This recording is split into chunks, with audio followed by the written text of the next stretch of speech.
आमचे नगरसेवक महेश गायकवाड यांच्या नेतृत्वाखाली चाललेला हा आमचा अधिक महिन्याचा आज लास्ट 7 दिवसाचा सप्त्याचा आम्ही सर्वजणी मैत्रिणी शेवटच्या दिवसाचा काल्याच्या कीर्तनाचा महाप्रसादाचा आनंद लुटत आहोत आणि सर्वजणी आनंदाने जेवल्या वगैरे. हा शेवटचा दिवस आहे. सरी पंगत बसलेली आहे. पंक्तीमध्ये जो गोडवा आहे ना तो असा टेबलवर बसून कधीच गोडवा येत नाही.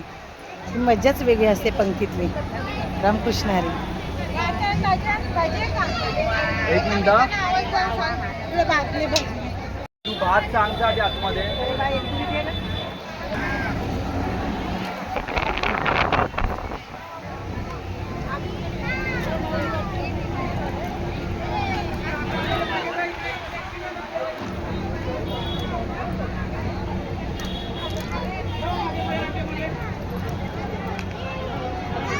इथून जागा ठेवा.